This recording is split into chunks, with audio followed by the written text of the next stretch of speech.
video, I was taking a look, as I do daily, at Sephora's website.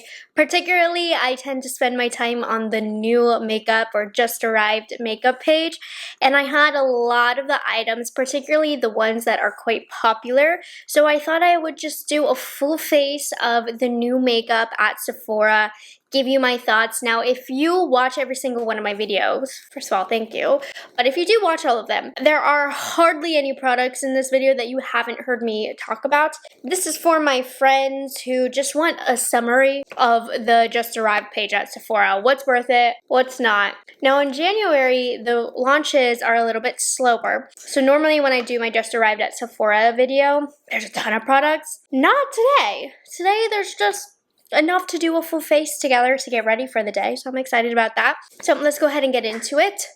AKA, come here, too close for comfort, I know. So I do not have a primer. I know Dior has new primers out at Sephora, but they're like $50. I'm gonna wait till I can get a discount on those. So because of the foundation that I'm using, which needs to have very hydrated skin for, I just use the Kiehl's Ultra Facial Cream to prep my face. This is just a really solid moisturizer that I had sitting on my desk.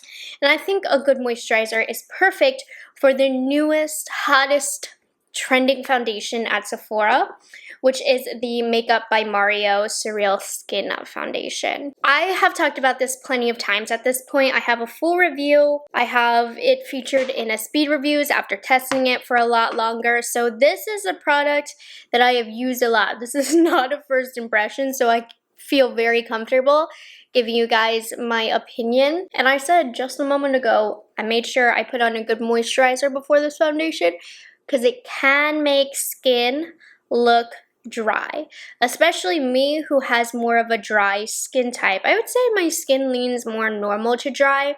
When it's well kept, it's definitely more normal. And so right now my skin is pretty on the normal side, but this foundation will work great on oily skin. But if you have dry skin, it is in your best interest to make sure you put down your favorite hydrating primer or moisturizer before this. And if you do that, if you prep your skin well, I think that this is a phenomenal foundation. One of the standouts about this foundation is longevity. I find it's one of the very, very few foundations that doesn't really go into my smile lines, and it looks quite perfected on the face as well.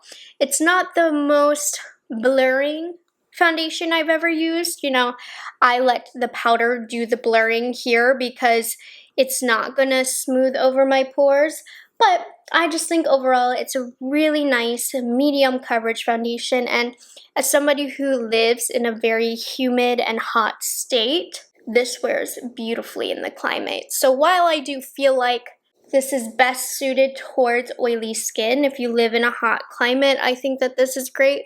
And if you just need to wear your foundation all day, I think it is worth kind of adjusting a little bit. But here's how it looks. It does give a slightly luminous finish, but what I think Mario did a great job on is that this truly does look like skin. It really, really does. Now, as the time goes by, I do find my skin looks a little bit dry, but if I've prepped before, if I've used setting spray, if I need to re-up on setting spray, I will. My skin continuously just looks great every single time as the hours go by, and it is very, very skin-like. It's not too luminous. As soon as I put powder over top, I'll be honest, the luminosity goes away, but it's a stunning foundation. So in the order that I do my makeup, I go into eyebrows next. This is not new. This is one of the products I'm cheating on, but this is the Lawless Shape Up Soft Fill Brow Pencil. I'm just going to quickly run this through my brows. Brows are filled in, but I do have a new brow product. So this is from Benefit. It's the Fluff Up Brow Wax. I ended up purchasing the mini size of it. I love that Benefit does that, but let's put this on the brows. If you watched my most recent Sephora haul, you would know that This is good, but it's not going to land a spot, you know, in my everyday makeup routine as one of my all-time favorites. I'm obsessed with the Too Faced Lamination Brow, and I'll take any opportunity that I talk about eyebrows to talk about that product. This, I feel like, was trying to be what it was, but it's a little bit lighter, so I do think that there's an audience for this. It doesn't really harden to hold the brows. It stays feeling slightly waxy all day. It's good. It definitely is a good brow gel. I still just prefer my Too Faced because it's a little bit more heavy duty, and I feel like my brows like to just go down. But this is still a nice eyebrow gel. You can see how it got my brows looking a little bit more fluffy. My eyebrows do listen to this. It just feels a little lighter weight in the brows and doesn't really fully set down, but I can see a lot of people liking this. So I think Benefit did a good job with my product. Not an all-time favorite. I still prefer just the regular Benefit brow gel, but this looks nice, as you can see, so I do like it. And it's already time to get into eyeshadow, and it's already time to get into eyeshadow. I mean, honestly, eyeshadow palettes haven't been the it thing for the last year, and especially this year, there hasn't been many eyeshadow palettes at launch. So one of the few eyeshadow palettes on the Just Arrived page is the Natasha Denona Mini Pastel palette, which this launched at this point almost a month ago. But I haven't done enough looks on my channel using this, so I want to use it, but I'm gonna cheat. I'm gonna use a product that's not new at Sephora, but it did just launch. So I'm going to accompany the Mini Pastel palette with the new Nomad Verona palette. This just launched. It is so cool. You have two different color stories. I love how Nomad puts together a palette. So I'm going to use this to assist the Natasha Denona palette, because some of you guys did say you wanted to see me use this, so I'm going to use a few shades from this. I just put on a little bit of Urban Decay eyeshadow primer on the eyelid. Let's go ahead and get into the eye look. Now, I feel like with the Natasha Denona Mini Pastel, while you can get pretty looks with it alone, I think you can reach its full potential when you pull colors from other palettes. So going into the Nomad palette, I'm only using 2 colors from this. As much as I wish I could do full looks with it, this is a Sephora based video, so I probably should use the palette that's actually from Sephora. I'm going to go ahead into the shade Tomb right here, which is just a really light gray shade, very simple. And this is going to be the transition shade. So this color is hardly going to show up in the look at all, but it's going to help things blend easier. I'm just putting this here. And also, if you are interested in this Nomad palette, I do have an affiliate code with them. So if you use the code morganturner, you do save 10% off if you're interested. So I'm blending this in the crease. Now going into Mini Pastel, we are going into this shade right here. And this is the only matte shade, which is why I feel like this palette is a little bit limited on its own, because it's also just so vibrant. I like a little bit of depth in my looks most of the time, which is why I feel the need to dig into another palette. But if you like a pastel look, it is a pretty shade. I just wish there were 2 mattes instead of 1 in this palette, but we're doing the halo eye thing today. So I'm lightly blending that on inner and outer corner, just like that. And then the last shade that we're going to use from this palette, I'm just going into this dark matte brown. This is the shade Poison. Using the Angie Hot and Flashy A502 collab with BK Beauty. I'm going to slowly blend this in the inner and outer corner. I applied way too much on this eye. It wasn't supposed to look so blue. I wanted it more like this, but to make it more even, I am going to build up the blue a little bit more. With an Esam W21, we're going into the dark shimmery blue shade from the Natasha Denona palette. My brush is not wet or anything, but I'm placing the shimmer, keeping it on the lid, but on the inner and outer part of the lid, right over top of the matte blue from the Nomad palette. So we're keeping the lid all shimmery, but we have those nice base colors to build the depth in the look, but that's very, very pretty. Wiping my brush off, I'm going into the lighter blue in this palette, really pretty, and I'm going to put it on the inner and outer edges of the dark shimmer to start that gradient for the halo eye. And then finally, I'm going into the lightest shade, so the only color that's being left out is the prettiest one probably in this palette. But I wanted to do a blue and pink halo eye. And this is so bright, it almost looks white. But I'm using the same W21 brush that's wiped off. You can see I just filled the center, and this eye looks so much better than this eye. I'm gonna need to make them more even. But isn't that pretty? I'm gonna also just take this and put a little bit more on the inner corner and below the brow bone as well. That's so pretty. All it takes is a dark blue, and then this palette is complete for a very pretty makeup look. Okay, I'm gonna put those to the side because we will be back. But let's put on concealer and all of that other stuff. If you need to wipe off any fallout, go ahead and do that. I don't have any, which is very odd, but I'm not complaining. So there are two new concealers that I'm going to mix because I want to talk about both. The first one being the Urban Decay Quickie Concealer. This is currently my new favorite concealer from Sephora. It's full coverage, but I feel like it wears really well. And what I'm going to mix it with is going to kind of lighten up the coverage a little bit. This is the Rephr Beauty Under Eye Brightener. I love how this looks on its own for no makeup days. And then I also love mixing this with more heavy duty drier concealers to just add an extra layer of hydration. So this Rephr Beauty product I really wasn't that excited about, but it's actually a great addition into a makeup routine. So I'm just gonna put a little bit on the inner corner and outer corner, just a little bit, because I am gonna mix these two formulas together. I'm going to use a dot of the Urban Decay right here, right next to where I put it. And I can feel the cooling sensation from the Rephr Beauty Under Eye Brightener. And I'm going to use, this is a Juvia's Place sponge. I love it. This is my current favorite sponge. We're just going to blend these out. So the Rephr Beauty is definitely taking a little bit of coverage away from the Urban Decay, but I'm okay with that, because it's adding extra hydration as well.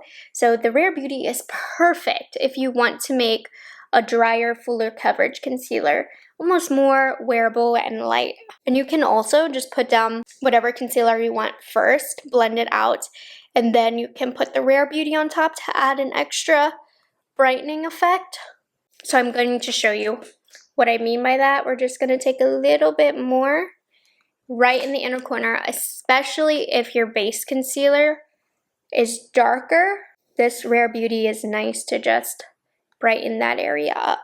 So love this, love mixing this with other concealers, but also love the Urban Decay on its own for a full coverage concealer. Whatever's left on my sponge, I'm gonna put the center of my face. Now before I set with powder, I'm going to use the Westman Atelier Face Trace Contour Stick in Biscuit. I love this. Now, this is not new to Sephora, but they did just launch a mini size one for $25, and Westman Atelier is very expensive. So if you want to try this, the $25 mini one is a great way to. So I thought I would use this since I saw they just added a mini. I'm going to take a BK Beauty 106 brush, and I'm just going to pat it onto my face. Now, this stick is also very malleable, so you can, if you want to, draw this stick right on the face. It's not going to disrupt anything, but I love using it with the brush directly on the product because the blend it gives is very dispersed and even on the skin. I think it makes it a lot easier to blend out when you apply it that way. So just like that, that's gonna be our bronze and depth to our face today. I'm not using a powder bronzer, so this is all it's gonna be. So in that case, I'm going to do a second layer to make sure the dark brown really sticks out. But with the eyes being blue, we don't need anything too crazy colored on the face, but this is a beautiful product. It's very expensive, very luxe, so that's why I was excited to see the mini. Let's set the face now. I'm using the newest NARS powder that I've really been enjoying. I've done a full dedicated review on this if you want to see it. I've also done short reviews of this. So this has gotten a lot of screen time, but I really love and trust NARS complexion products. They always do a great job, and I feel like they still did with this powder. Now the shade range on this is pretty strange. When I went into store kind of struggled with what shade I wanted. I ended up going with Cove, so this is more of a brightening shade on me. But I really love this powder. I think it does a great job setting makeup. I think that it really does help with longevity. I don't think I'd use this powder with this foundation on my own if I weren't doing this themed video, because the foundation needs a lighter powder, something more blurring, whereas this powder is great for setting really greasy, non-long wearing foundations, because it really just gets into those particles and sets them down.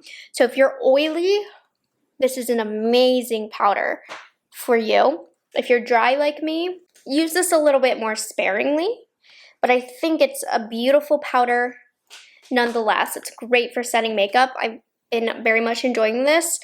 Little sneak peek, but this is definitely going to be in my monthly favorites. I highly recommend this powder if you like pressed powders and if you're oily specifically. If you're dry, I still think it's a great powder. I do have dry skin, but set well, hydrate well with this. You know, use a setting spray is what I meant by set well. And I think you will still very much enjoy this if you have dry skin, but definitely a secret weapon for oily skin. If I was still actively doing makeup on clients, I would definitely put this in my kit, and I also just love how thin it is for that reason for makeup artists. Let's quickly finish up the eyes. I'm not going to do anything crazy, nothing you are going to be surprised by. I'm just going to take the shade and I'm going to put it on the inner and outer corner of my lower lash line. Blend it a little bit low so that you can see. With a smaller brush, we're going into the dark shade. Yeah, this is a must. This makes the look so good. Then I'm going to go straight into the pink shade. I just want to fill in this center before any colors accidentally bleed over it. I want the pink to be as bright as possible.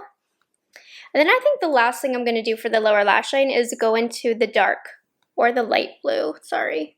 Just using that to blend out the pink. And I think that's all we're gonna do with the eyeshadow today. Okay, let's do the blush and the highlight. So I just recently picked up these new Too Faced blushes, and I was not sure what I thought of these in my haul video, so I'm going to use these today. I felt like they applied patchy. I haven't heard anybody else complain about these, but I didn't love them. I didn't think they were that great of a formula.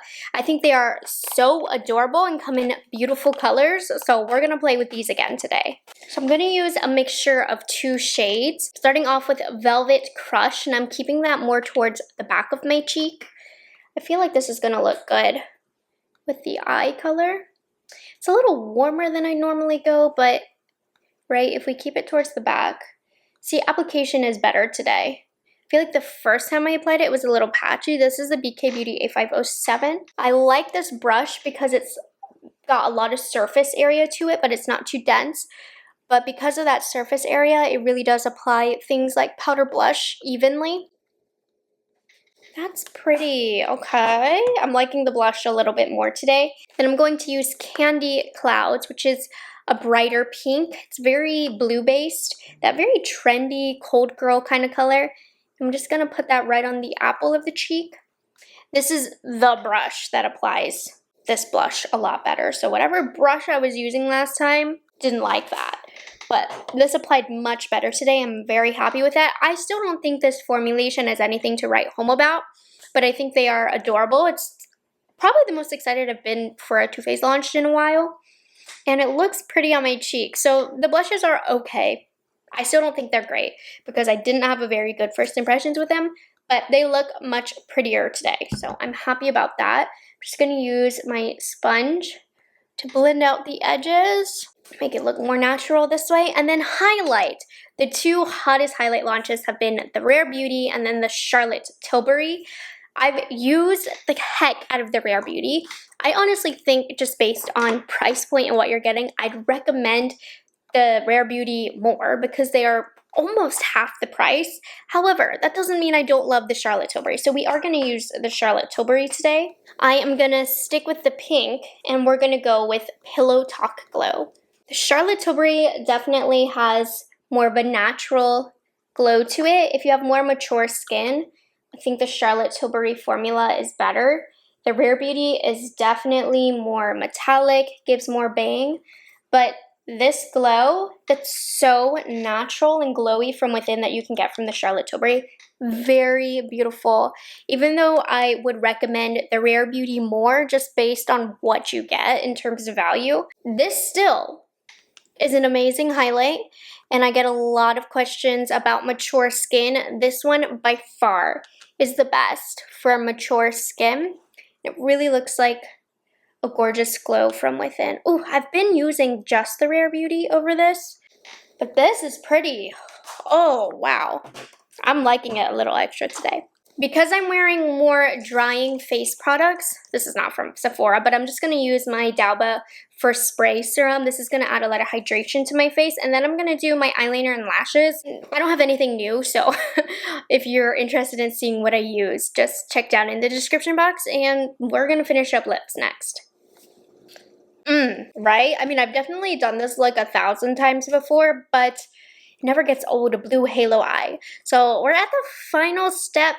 Lips. I want to start off with lip liners. So I've had these for a while, the Tower 28 multi-liners, but these for the longest time were only sold on Tower 28's website, but now they've come to Sephora. There is a third shade that's kind of in between these two, but I think mine is lost in a purse somewhere. These I love. Draw Me is the darker shade and Work of Art is the lighter shade. They are beautiful tones for lip liner, and not only that, but they can be used anywhere you want on the eyes. I've tried them as eyeliner before. They work fine, but I do prefer this formula to be used for lip liner. I'm just really, really excited that these are now at Sephora because I've been talking about how good they are, so they are more accessible now. So I think I'm just going to put on Work of Art for now. It is a drier formula, but I really do like that. I feel like I have so much precision with a drier formula. Look at this color. That's perfect to make my lips look bigger. I love this shade.